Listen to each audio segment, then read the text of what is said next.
8월 16일 월요일 아침입니다. 오늘은 잠언 14장 21절부터 24절 말씀 보도록 하겠습니다. 이웃을 업신여기는 자는 죄를 범하는 자요, 빈곤한 자를 불쌍히 여기는 자는 복이 있는 자느냐. 악을 도모하는 자는 잘못 가는 것이 아니냐.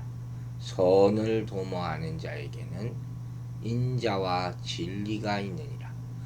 모든 수고에는 이익이 있어도 입술의 말은 궁핍을 이룰 뿐이니라. 지혜로운 자의 재물은 그의 면류관이요, 미련한 자의 소유는 다만 미련한 것이니라. 자, 21절은 우리가 지난주 토요일에 봤던 20절과 이어지는 내용이라고 할 수 있어요. 즉 20절에서는 가난한 자를 멀리하고 부자를 따르는 세상 사람들의 현실 세태를 있는 그대로 보여줬잖아요. 그래서 이 교훈을 듣는 사람들로 하여금 이 세태를 객관적으로 판단해 볼 수 있는 안목을 제공하는 그런 내용이었어요.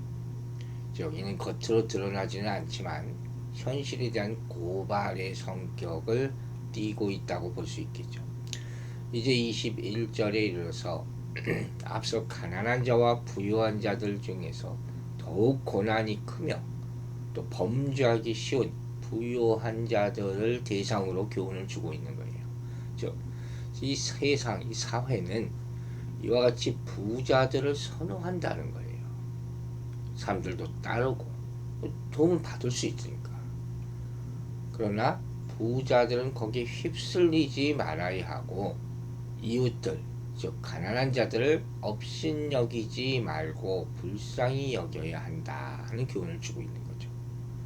좀 자세히 보면 먼저 앞에 나오는 이웃이라는 말은 하반부의 빈곤한 자와 동의어예요.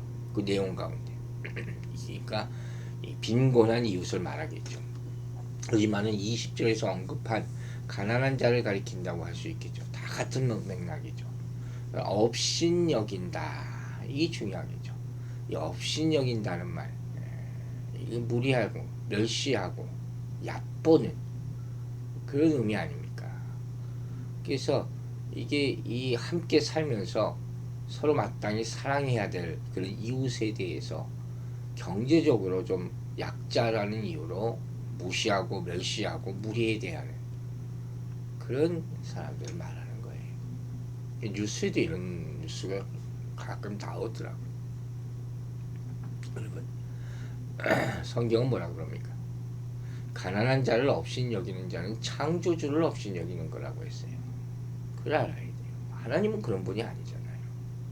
하나님께 욕하는 것과 똑같다는 거예요. 성경 내내 가난한 자에 대한 하나님의 말씀이 나오지 않습니까? 소위 말하는 예수님의 인도주의라는 게 뭐냐? 한마디로 말해서 뭐라고 할 수 있어요? 외모로 사람을 보지 않는 것이에요. 이게 예수님의 인도주의예요. 가난한 자와 죄인의 친구라고 예수님 말씀하셨어요. 수많은 예들이 있어요. 18년 동안 귀신 들린 여인, 여러분 자그마치 18년 동안 그 여인을 치료해 주시면서 뭐라 그럽니까? 저도 아브라함의 딸이다, 이렇게 말씀하셨어요. 아무도 쳐다보지도 않는, 정말 멸시하는 이 여인에게. 이게 예수님이 우리 인간을 보는 시각이란 말이에요. 우리는 가난한 자나 병든 자나 다 하나님의 형상으로 창조되었음을 알아야 하는 거예요. 그 사는 건 다 이유가 있겠지만, 앞서 20절에서 말한 가난한 자를 미워하는 자와 그래서 거의 의미가 상통한다고 할 수 있죠. 이런 자는 본문에서 죄를 범하는 자로 규정이 되는 거예요. 여기서 죄를 범하는 자가 하반절에 나오는 복이 있는 자와 대응이 된다는 점에서 죄를 범하는 결과 복을 잃어버리는 자가 되고 만다는 사실을 알 수 있는 것이죠. 우리는 가난한 자들을 멸시하지도 말아야 하거니와 또 한 가지, 스스로 가난할 때 스스로 멸시하지도 비굴하지도 말아야 합니다. 이것도 중요한 것 같아요. 스스로 내 인생에 대해서 사랑할 줄 알라는 말씀이에요. 그렇지 않으면 인생이 얼마나 힘들겠어요. 이 삐뚤어지는 거예요. 그래서 결국 사랑도 못 받게 되는 거예요. 유명한 그 장애인 한 분이 있어요. 이름은 생각을 안 나는데 그 휠체어를 타고 다니는데 그 휠체어를 이렇게 자기 휠체어를 높이를 이렇게 높여놨어요.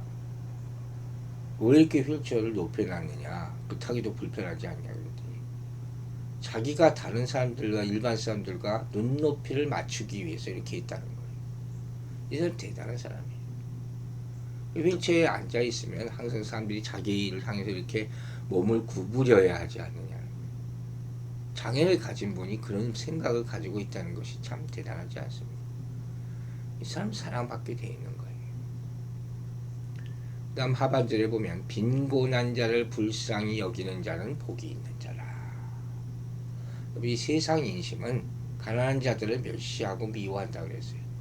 그 와중에도 본문은 그들에 대하여 불쌍히 여기기를 요구하고 있는 것이죠. 여기서 불쌍히 여긴다 하는 것은 문자적인 의미는 아랫사람에게 몸을 굽힌다, 은혜를 베푼다, 긍휼히 여긴다. 가난한 사람에게 호의를 베푸는 사람이라 하는 얘기죠. 한편 이게 빈곤한 자라는 것은 가난 가운데 시달리는 그런 사람을 보여주겠죠.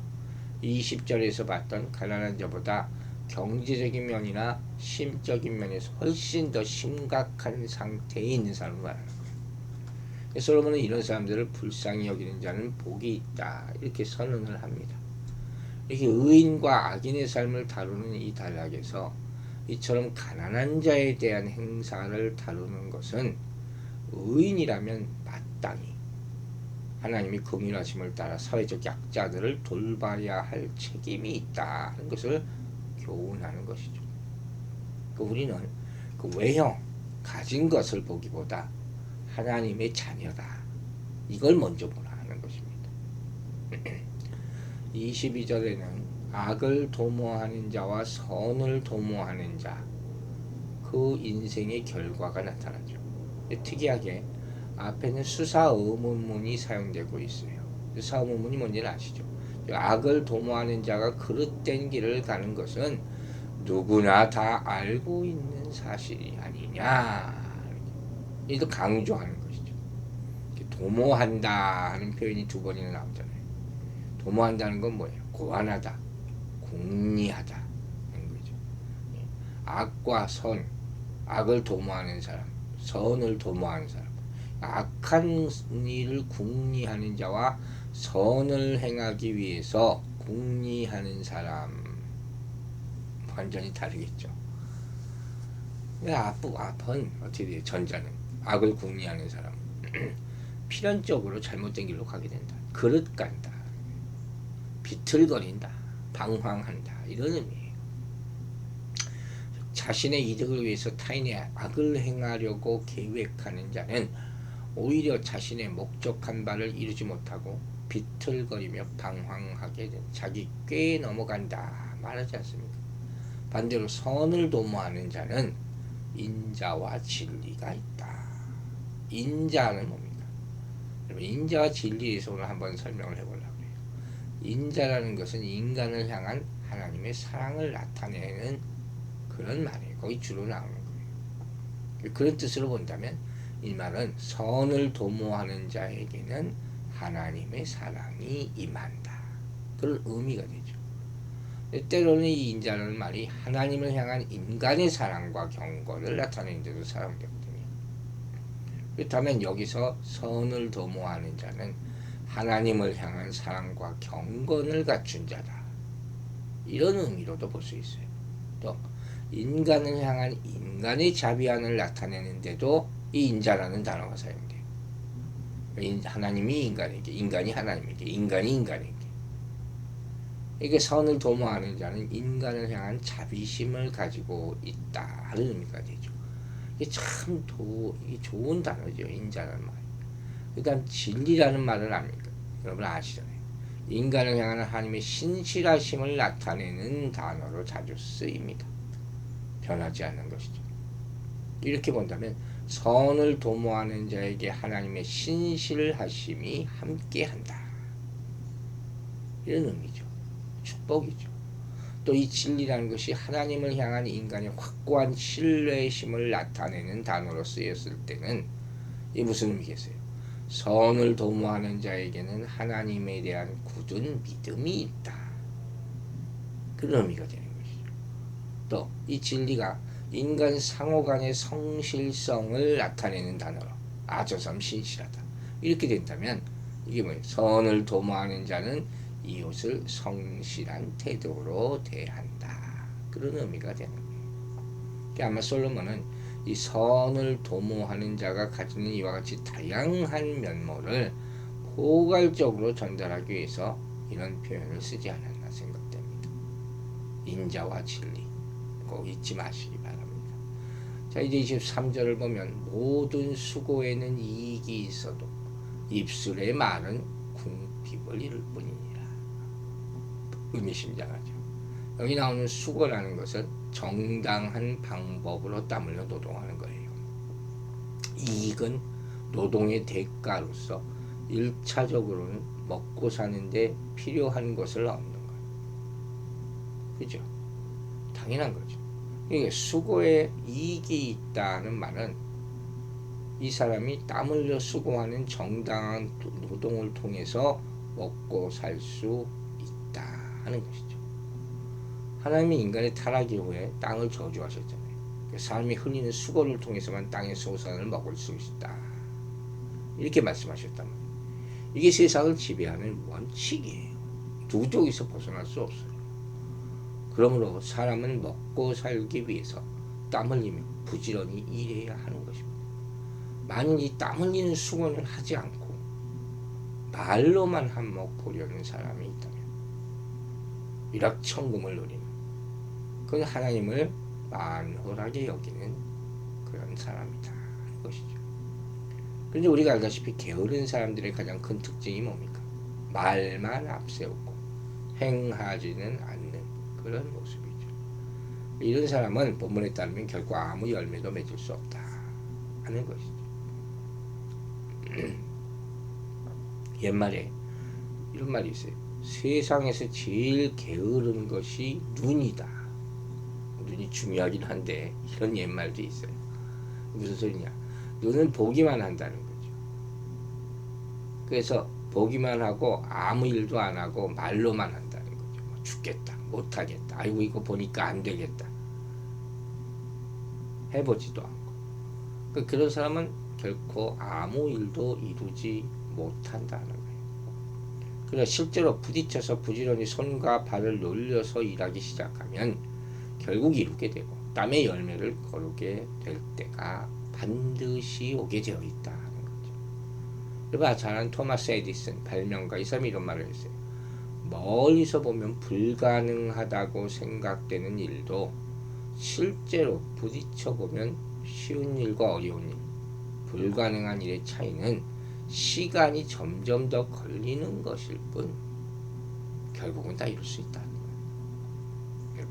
열매는 수고와 땀을 통해서만 거둘 수 있는 거예요. 그러므로 우리는 말이 아닌 행함의 사람이 되어야 할 것이에요. 중요한 것은 말의 양, 속도 이게 아니라 성실히 수고하는 것입니다. 수고하는 자가 양식을 얻고 수고하는 자가 신뢰를 얻고 수고하는 자가 자기 대가를 얻습니다. 특별히 우리는 신앙에서도 수고하는 자가 되어야 될 것입니다.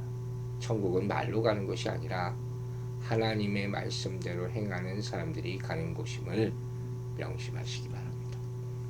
24절은 지혜로운 자의 재물은 그의 면류관이요 미련한 자의 소유는 다만 미련한 것이니라 이렇게 말씀했습니다.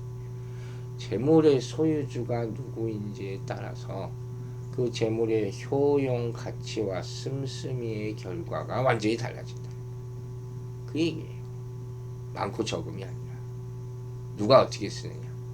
지혜로운 자의 재물이 그의 면류관 자랑이 되는 이유는 뭡니까? 재물을 모으는 방식이 정직하기 때문이에요. 정직하게 땀 흘려 수고한 대가를 모았기 때문에 그의 자랑거리가 된다. 아시겠죠? 또 지혜로운 자의 재물이 그의 자랑거리가 되는 또 다른 이유는 사용하는데도 선하기 때문이에요. 지혜로운 자는 자기의 재물이 수고로이 땀 흘려 모은 것이잖아요. 그 무가치하게 사용되지가 않아요. 사치를 부리거나 지나친 오락이나 유흥으로 낭비하지 않아요. 그들은 자기의 수고가 허무하게 되지 않도록 하기 위해서 그것을 충분히 가치 있는 일에 사용한다. 성실하게 모아서 가치 있는 곳에 쓴다. 특히 지혜로운 사람은 자기의 재물로 자기 자신만을 위해서 사용하는 것이 아니라 가난한 자들을 구제하고 선한 사업을 위해서 사용한다는 거예요. 이처럼 정당한 수고의 대가로 얻은 재물로 의롭고 유용하게 사용하는 사람은 타인으로부터 존경과 영예를 얻게 될 것이다. 그래서 이런 지혜는 많으면 많을수록, 이런 재물은 많으면 많을수록 면류관이 된다 하는 거죠. 아이 참 좋은 말씀. 하지만 반대로 미련한 자는 어떻게 재물을 모은다고요? 미련한 사람의 재물은 부정직하고 악한 방법이나 불로소득으로 모은 것이에요. 그래서 그러한 재물은 자기의 배만 채우고 쾌락을 즐기는 데는 유용할지 몰라도 자랑거리는 될 수 없죠. 그렇죠? 사람들은 그런 재산에 대해서 결코 고운 시선으로 보지 않습니다. 그런 재물은 더러운 재물이라 말하죠. 그래서 미련한 자의 재물은 미련한 것이 될 뿐이다 하는 것이죠.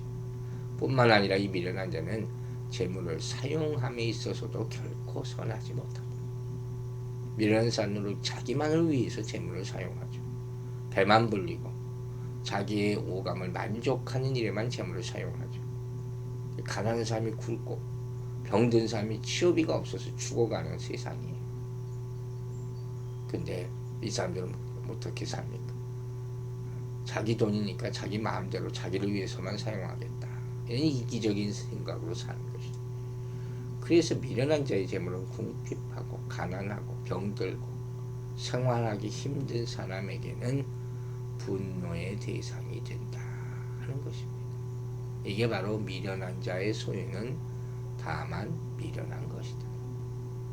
그 말이에요. 그러므로 여러분, 우리는 재물에 대해서 바른 가치관을 가져야 돼요.